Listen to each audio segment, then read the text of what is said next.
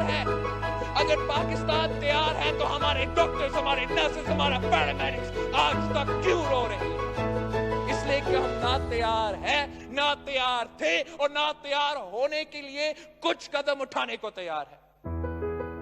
صرف اس لیے کہ ہمارا وزیر اعظم کی انا کی وجہ سے, صرف اس لیے کہ ہمارا وزیر اعظم کسی ایک سٹڈی کو پڑھنے کو تیار نہیں ہے, کسی ایک آرٹیکل یا سائنٹیفک سٹڈی کو پڑھنے کو تیار نہیں ہے, کسی ایک ڈاکٹر کا, کسی ایک ایپیڈیمیولوجسٹ کا بات ماننے کو تیار نہیں ہے. کیسے کہہ سکتا ہے کہ جو آپ کا بات ہوگا, جو آپ کا شرائع بات ہوگا, اس سے کوئی تعلق نہیں ہوگا آپ کا معیشت سے.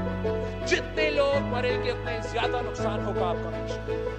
جتنا ہی لوگ بیمار ہوتے ہیں اتنی زیادہ نقصان ہوگا آپ کا معیشت. اب ذرا سوچیں, اگر ایک خاندان میں ایک جو ارننگ ممبر ہے وہ فوت ہو جاتا ہے, بیمار ہو جاتا ہے, تو پورا خاندان کا کیا ہوگا؟ وہ کیسے اپنے آپ کو کھلائیں گے؟ جس تعداد میں, جس تیزی سے یہ بیماری پھیل رہی ہے, مجھے تو ایسا لگ رہا ہے کہ پاکستان, ریاست پاکستان وہی کردار ادا کر رہا ہے جو ہم نے کارگل میں کیا تھا, جہاں ہمارے لوگ, ہمارے سولجرز, ہمارے سپاہی جنگ تو لڑ رہے تھے, شہید ہو رہے تھے, جیسے آج ہمارے ڈاکٹر, ہمارے نرسز کر رہے ہیں. لیکن ہمارے ریاست ماننے کو تیار نہیں تھا.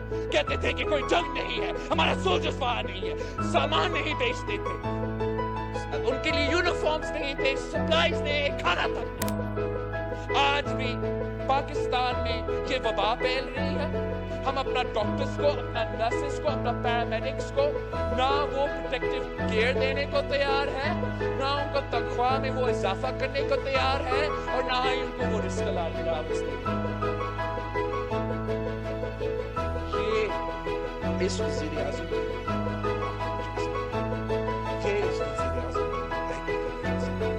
سب سے بڑھ کر کہ یہ اس لیے ہے اگر الیکٹڈ ہوتا, جمہوری طریقے سے الیکٹڈ ہوتا, تو ایک ایک انسان کا زندگی کا فکر کرتا. ابھی اس کو کوئی فکر ہی نہیں پڑتا کہ پاکستان کے عوام مرے تو سو مرے, بیمار ہو تو سو بیمار ہو جائے. اس نے کسی اور طرف دیکھنا ہے ووٹس لینے کے لیے, اسے کسی اور طرف دیکھنا ہے حکومت بچانے کے لیے. آج بھی یہ تقریر میرے لیے نہیں تھا, آج بھی یہ تقریر خواجہ آصف صاحب کے لیے نہیں تھا.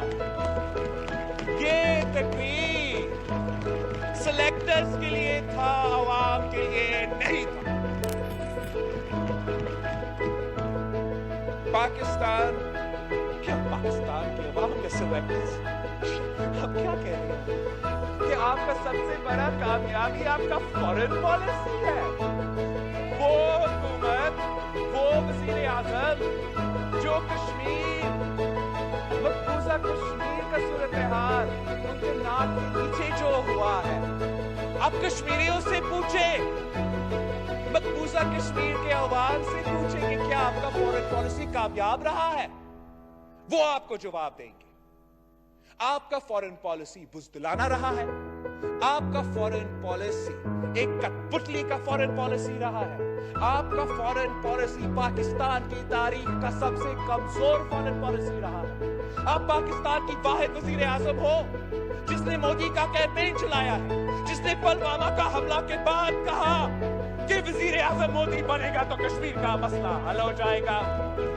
اگر آپ کا کیمپین انڈیا کے خلاف اتنا کامیاب تھا, اگر آپ انڈیا کے خلاف لابینگ کر رہے تھے, اگر آپ انڈیا کے خلاف ہر فورم پہ ان کے خلاف نیو یارک ٹائمز میں اور پتہ نہیں کہاں کہاں سینیٹر لنزی گریم کو کہہ رہے تھے کہ انڈیا برا ہے, تو اس سوال کا جواب دیں کہ یونائٹڈ نیشنز کا سیکورٹی کونسل انہوں نے 184 ووٹس لیے ہیں out of 192. یہ ہے آپ کا کامیابی کہ بھارت کو 184 ووٹس, 184 ممالک ان کو ووٹ دینے کو تیار تھے.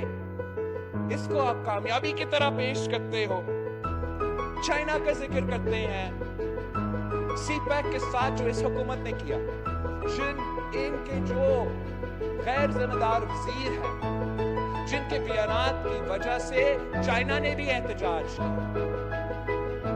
پاکستان کے چائنا کے ساتھ جو ریلیشن شپ ہے اس کی بنیاد شیخ ذوالفقار علی بھٹو نے رکھا.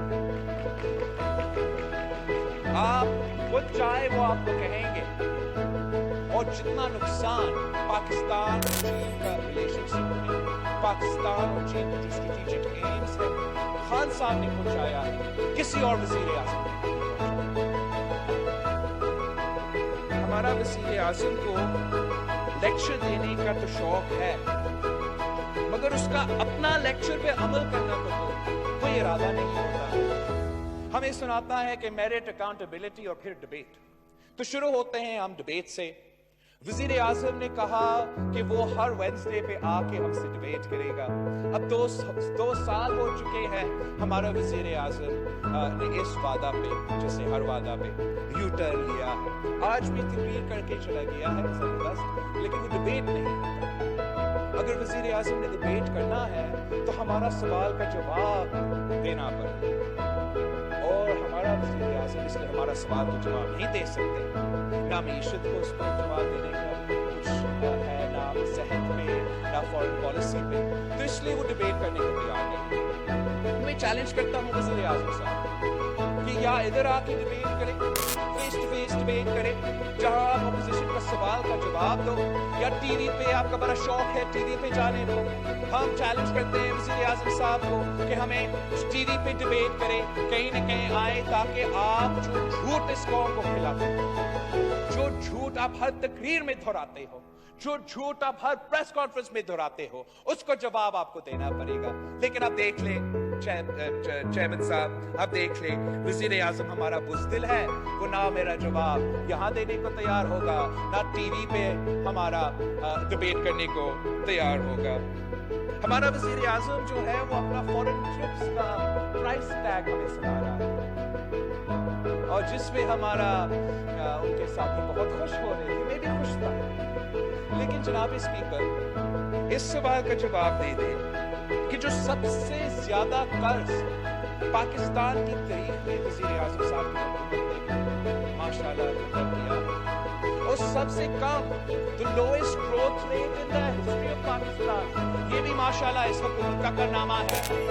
ان کا اپنا وزیر, ان کا اپنا پلاننگ ڈپارٹمنٹ کا اپنا رپورٹ کہتا ہے کہ جو پاکستان کی معاشی صورتحال کووڈ سے پہلے برا تھا. آپ کا اپنا اکنامک سروے جو نیگیٹو 0.4% گروتھ کا ذکر کرتا ہے, جو حقیقت میں نیگیٹو 2.2 کا گروتھ ہے, وہ لاک ڈاؤن کا پہلا کا انالیسس ہے. لاک ڈاؤن امپلیمنٹ کرنے سے پہلے یہ رپورٹ کا ڈیٹا ہے. مطلب آپ نیگیٹو گروتھ میں تھے لاک ڈاؤن سے پہلے. اس لیے ہم کہتے ہیں کہ آپ کورونا کے پیچھے چھپنے کی کوشش کر رہے ہیں. آپ کورونا کے پیچھے جو روزگار آپ نہیں دے سکے, جو وہ لاکھوں گھر کا وعدہ آپ نے کیا آپ نہیں ڈیلیور کر سکتے, اب آپ کورونا کے پیچھے چھپنے کی کوشش کرتے. چھپے, ہم آپ کو چھپنے دیتے. اگر آپ واقعی ہی کورونا کا مقابلہ کرنے کو تیار ہوتے, اگر آپ واقعی ہمارے عوام کا صحت اور زندگی کو بچانے کا کوئی خیال رکھتے, آپ ایک پینڈیمک بجٹ پیش کرتے. اگر امریکہ میں